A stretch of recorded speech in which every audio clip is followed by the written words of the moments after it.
History has a few similarities with science in the sense of a lot of it isn't just observation, but also making assumptions and theories based on evidence. Like, for example, no one alive right now has ever met or seen Julius Caesar, but based on numerous official written records, statues, and matching accounts of the time, we're 100% sure he existed, even if we'll technically never see it for ourselves. But just like with science, sometimes you'll have bad researchers using bad evidence to make false conclusions. Just as you have pseudoscience, you have pseudohistory. For this new series' first episode, I'm going to talk about a big modern example, Gavin Menzies. Gavin Menzies is a British author notable for having not only multiple pseudo-historical assertions, but also multiple best-selling books on them. His books will typically have an appealing title that asserts a theory that's certainly interesting to the public eye, and he will have supposed sources, but as we'll find out, these aren't good ones. As a result, Gavin Menzies has become a more famous bad historian. For example, let me find another YouTuber who works in historic academia. I'll get Cypher. Hey Cypher, what do you think of Gavin Menzies? Well, I shouldn't be surprised by that. Well, let's get into it by talking about Gavin Menzies' first book, 1421.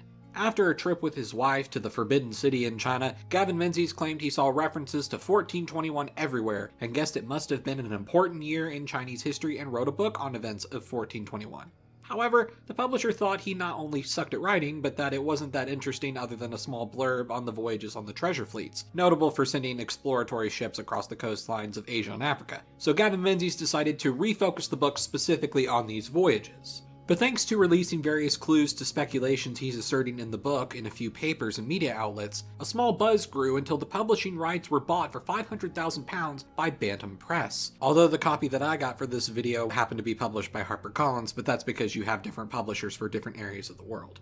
The book wasn't even finished, but they bought it because of its marketing potential. But he still couldn't write well by his own admission even, so he hired ghostwriters. However, the ghostwriters entirely relied on Gavin Menzies for facts to use in the book, and so there were no additional fact-checkers. So already we're off to a very rocky start. But the book did indeed end up being a bestseller, selling over 1 million copies and becoming a New York Times bestseller. So let's get into the book's content. So before the actual content of the book begins, we're given a map showing the exploration routes of the treasure fleets. Before I post that, here's a map of where they traveled that all historians agree with. So definitively, the treasure fleets traveled to India, the Middle East, Africa, Indonesia. These are impressive trips comparable with the European explorers that went across the Atlantic and around Africa later. But let's compare this map to the map that Gavin Menzies asserts is the true extent of their voyages.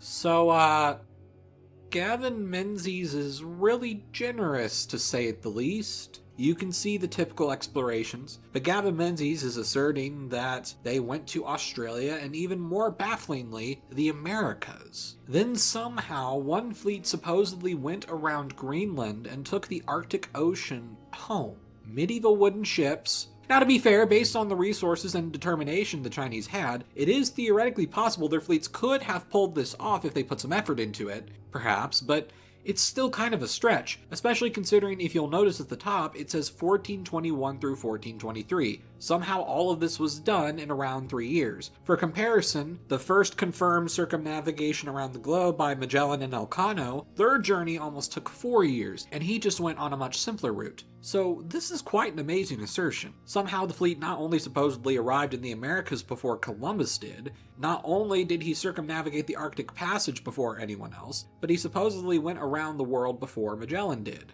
Now, you can see why this book had an appeal to curious readers.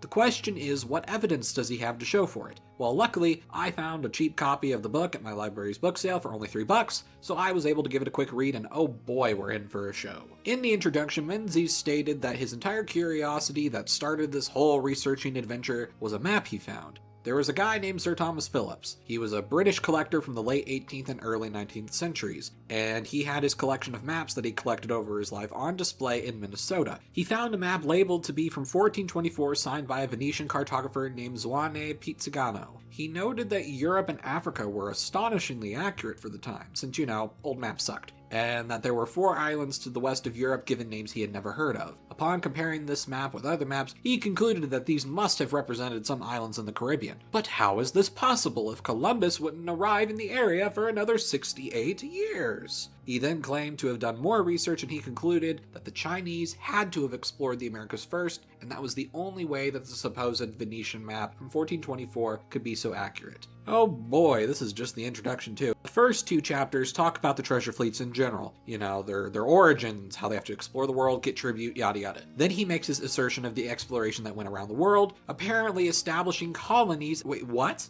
Colonies? Okay, so now we're upping the stakes even more. Anyhow, then Menzies mentioned the Chinese emperor stopping the explorations and going into isolation. Now, this part is true. The Chinese emperor, after a while, stopped funding the treasure fleets and in fact had most ships destroyed or left to rot, believing that there was nothing China could possibly benefit from them. But Gavin Menzies claims that during this time, he destroyed records of the fleets going to the Americas and Australia, and that's why this amazing discovery was lost from the world. Interesting how those got destroyed, but not the others. Well, okay, let's just continue. Next chapter is about the voyage itself, which starts on March 5th of 1421. Interestingly, it is actually written to have started on the 3rd of March, but that could just be a typo, so I'll ignore that. Basically, there was a treasure fleet journey starting at essentially this date, more specifically the 6th voyage. Of course, the first parts are about the actual voyage, but then Menzies gets into the world trip by starting with South America. He claims the currents would have taken the ships from the Cape of Good Hope off of South Africa to the Cape Verde Islands, and then down to Brazil. For evidence, he went looking in the Cape Verde Islands. The Cape Verde Islands were uninhabited until the Portuguese came along, so he couldn't find any people-type evidence, so he wanted to look for some sort of marker. He looked at Portuguese diaries on their exploration of Cape Verde, and they mentioned a stone that they put an inscription on. Menzies then said he saw the stone, and underneath a ton of moss, there was weathered calligraphy of some kind. Then after cleaning the moss off and sending it to experts, they told him it wasn't Chinese. But he thought perhaps it was a different language from a people China met along the way. He supposedly then confirmed it was from a nearly extinct language from India from around the port of Calicut, today called Kozhikode, the port that the Chinese used to set sail from as they were voyaging around the Indian Ocean. Now, I'd like to point out for this passage, he doesn't have a citation or a footnote at all, whether for evidence of the stone's existence in diaries, or whether the language he saw was confirmed to be from India, or anything. It's quite a coincidence, especially since Kozhikode was a port in India that the Portuguese also used a lot. You know, the Portuguese who actually colonized the Cape Verde Islands in the first place and inscribed on that same stone. So even if this was a language from India from some guy that China brought along, it's just as possible and even more likely that Portugal was behind it rather than China. Then hilariously, he wrote right afterwards he looked through some of the other research to see if other stones existed, and then he added a citation.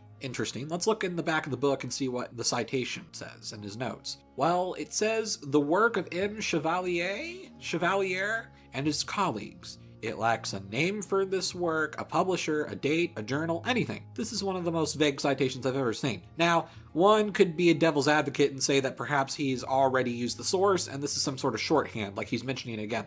Well, let's check the bibliography in the back for this chapter and see where it has Chevalier or M. Chevalier or whatever. Wow, it's not there. It's not there at all. This is the type of faulty sourcing we're talking about here. There's also this sort of thing where Menzies cites maps that are more accurately detailed than most of the time as evidence that they had to have explored the area in the recent past. Correction, replications of those maps. That's the key word here. Replication. Any map that claims to be a replication of a map from decades or even in some cases centuries before is always a dangerous source, especially since the original map is, coincidentally, nowhere to be found, whether supposedly lost in time or rotted away or whatever. So as a result, the replication could easily either be a forgery or not even a replication, but just a map of that time. This type of thing happens throughout the book, then half of these maps he doesn't even post pictures of anywhere. As the journey continues, the fleet travels to Australia, to Antarctica, then back to Indonesia, and then it goes to North America. This is when he talks about the first supposed Chinese colony in the Americas. The first Chinese colony in the Americas, according to Gavin Menzies, was in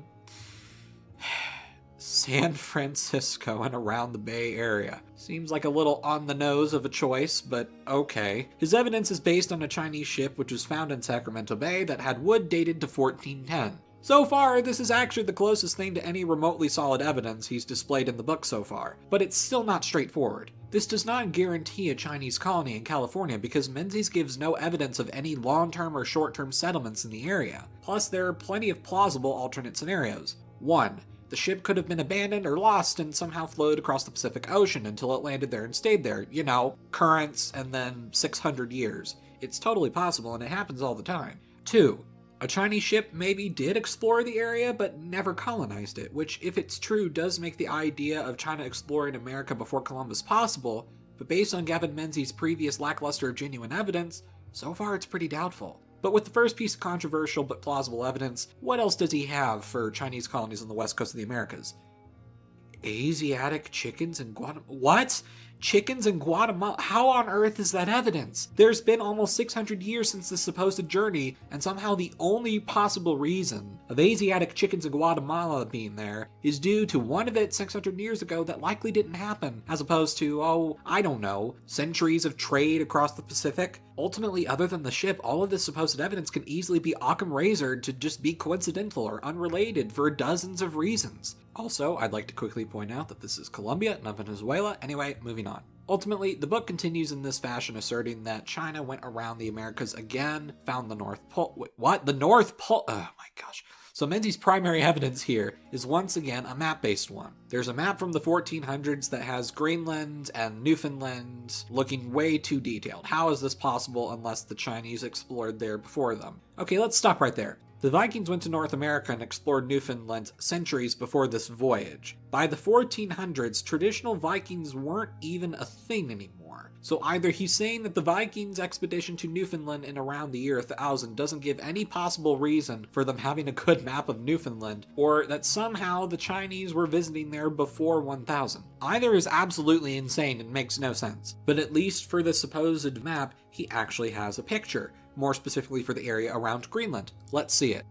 But this isn't surprisingly accurate. This is still simplistic and a bad map of Greenland. This is the exact type of quality that I would expect from a map in the mid-1400s. I just don't...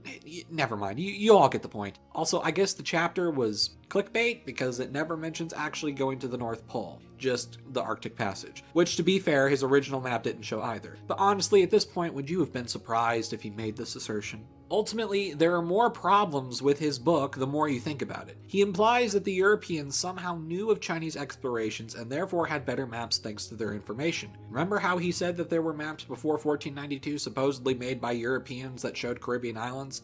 If this is true, then why on earth did Columbus have so much trouble getting funding for his voyage? All Columbus or even any European explorer who wanted to look for resources, gold, glory, colonies, whatever, could just go, oh, look at this abundance of maps apparently showing the Americas, let's go. Heck, Columbus originally was trying to find a western route to Asia, right? So if he had looked at the Venetian map from 1424 and saw that the west led to the Americas, he wouldn't have even bothered to have taken a western route because he would have known it would have been longer. I can make a much longer video taking down the faulty sourcing of this book, but luckily I don't need to. Even though this book sadly became a bestseller, historians in the academic world absolutely tore apart this book. There was so much discrediting that no one in academia took Menzies seriously again, except for the University of Yunnan in China, who made him an honorary professor. But even most researchers that study Chinese history have completely denounced everything about this book. Menzies also reportedly said he didn't care if academia hated him, the people were on his side, and that's what matters.